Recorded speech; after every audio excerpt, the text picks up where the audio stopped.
ring with a couple of women who will be holding the hips at the moment, but presumably a flag or a belt as the night progresses. You're watching Box Nation with me, Steve Bunce, and him, Steve Lillis. Tonight is 3 fights, including a world title fight. Michel Soro against Anderson Prescott. 2 Frenchmen. Steve tried to link them geographically earlier. It was an absolute disaster. Let's have a little listen to the MC.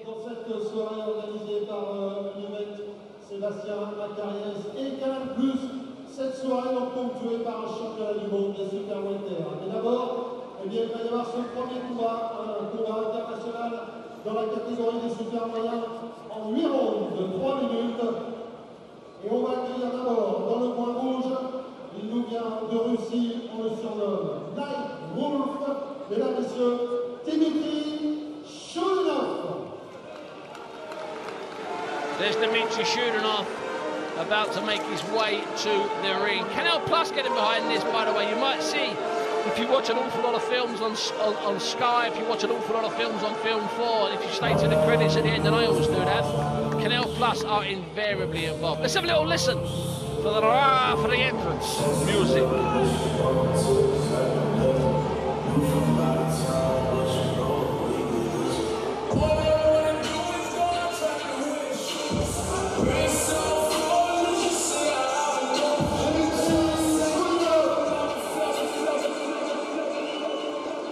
That's Chudinov in the ring. Chudinov in the ring.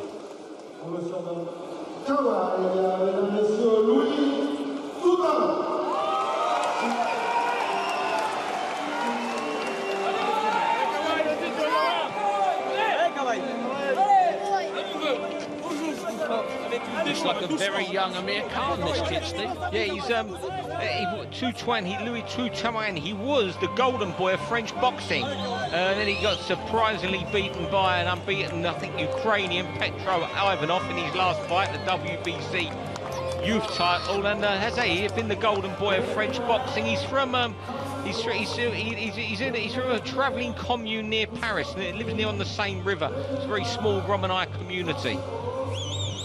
That's just a gaggle of facts from the Lillis machine this evening. A small Romanai community. Even the pronunciation is perfect. In fact, there's plenty of eyes floating around tonight. We're going to do Dimitri with 2 eyes this evening. Romanai with 1 eye, Dimitri with 2 eyes. Let's have a little listen. 76 kilos, 600 mesures 1m75, son palmarès 29 combats, 21 victoires, dont 13 avant la limite, pour 5 défaites et 3 matchs nuls. Il est âgé de 32 ans. En 2013 et 2014, il a été champion par intérim, WBA des poids moyens. Chudinov, of course, we've seen here being stopped in the 12th round by Chris Eubank. But there's one loss last year, Steve, that I've pulled your attention to. Not that you would have missed it, but just to remind you. Patrick Mendy. You remember the Gambian that won prize fighter about 10 years ago. Based in Reading. Based in Reading. And I about 6 weeks ago, I, for some reason, bounced into his record. And there was some absurd amount of fights on the road in different countries. Quite staggering. Even for a road warrior. I mean, the man, these were like stats from the 70s. I was really impressed. And he's still only a baby, Steve. He's still only something like 31 or something. You know what? You talk of him being, so young. It's almost like he's a throwback. He is a throwback with the way he's fighting, but just looking now, Steve, he's 28. 28, there we go. So, Steve, just have a look at the countries. You see the flags. There's dozens of flags. Riga, Denmark, Finland, Germany, Russia, Sweden, Poland. So that's 7 or 8 countries, and that's 9 countries in 10 fights. Yeah, and then Here we go, it's round 1. Chudinov against Toutin. It's over 8 rounds, we believe, although, of course, when you're getting fights like this coming in on feeds like this, anything can happen.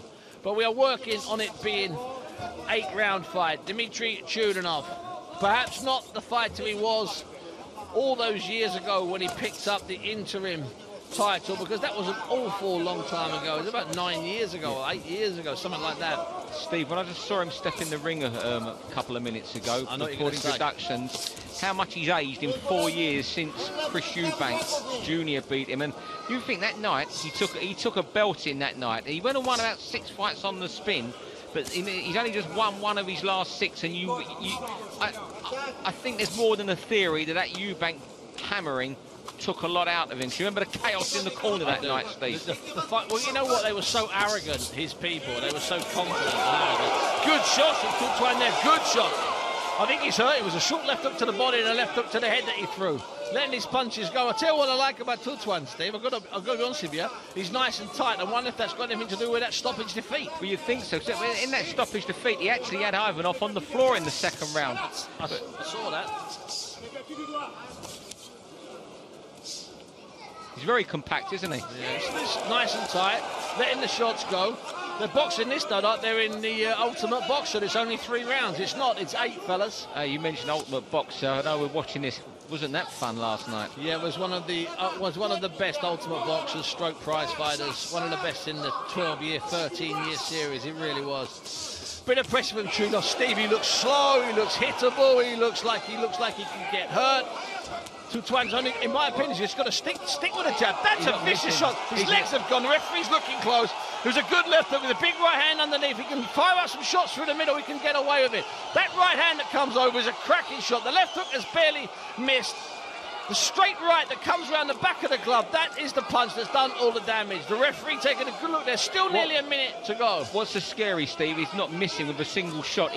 Chudinov just cannot get out of the way. No, and it looked to me, if you don't mind me saying so, that Toutin there looked like he's almost saying, you know what, I can finish this. Why let all my punches go now? Let me soften him up. Let me pulverise him for a couple of rounds. Because he's taking all of those very slow punches from Chudinov.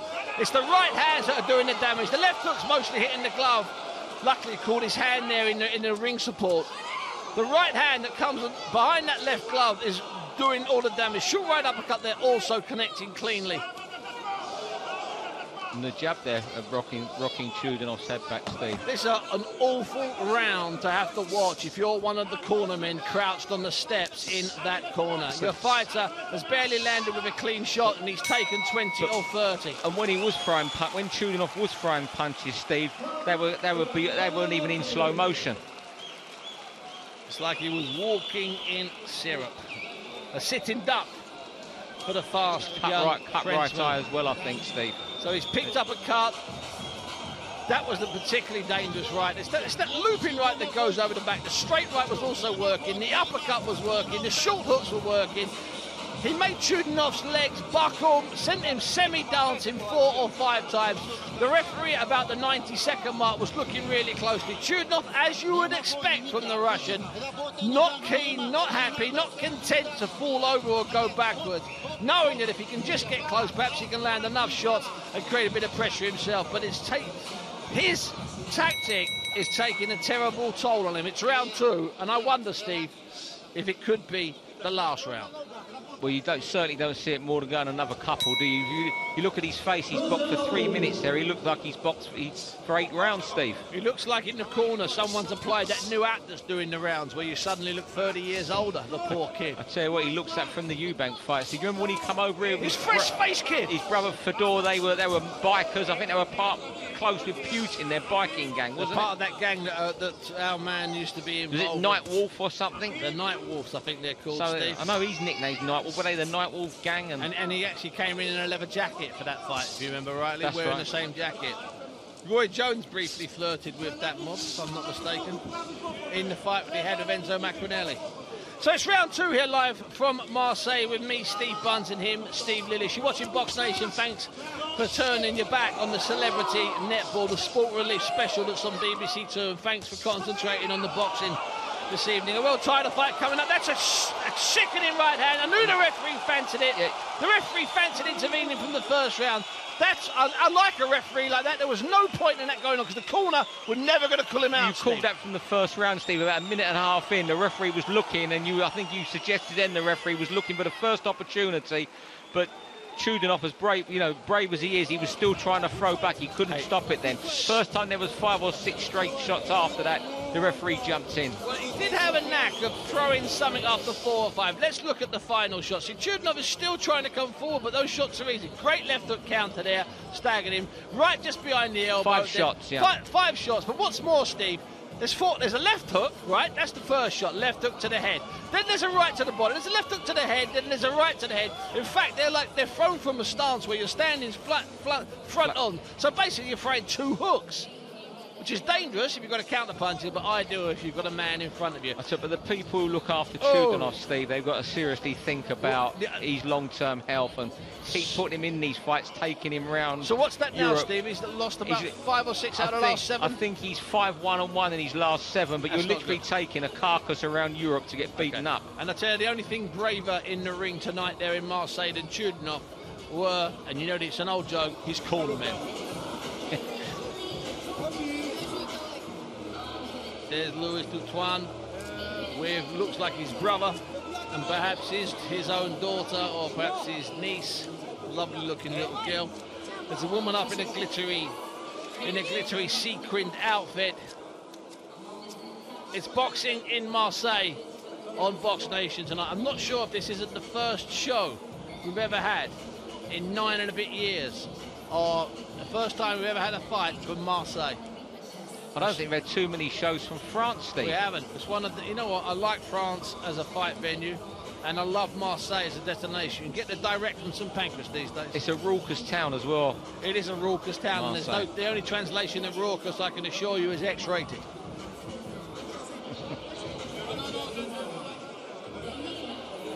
Toutin moves to, improves his record. 13-1, Steve. We're, I think, 12 inside the distance now. Yep. But just have a quick look if you're a fan of 70s crooners, and I mean crooners. The MC here is an absolute ringer for a young Charles Aznavour. That is assuming Charles Aznavour was ever young, because I think he came out fully formed. Let's have a little look at it. Let's get the official result.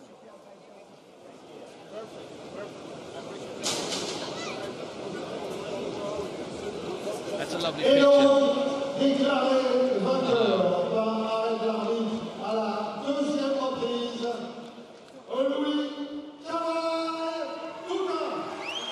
Toutin having his hand raised, the second round. As good as that was a win, how lovely was that when his little girl was staring into her father's eyes. He's the winner. Louis Toutin, we're off and running here in Marseille this evening. We'll be back after just about, I don't know, 90 odd seconds. See you then. Thank you for being with us.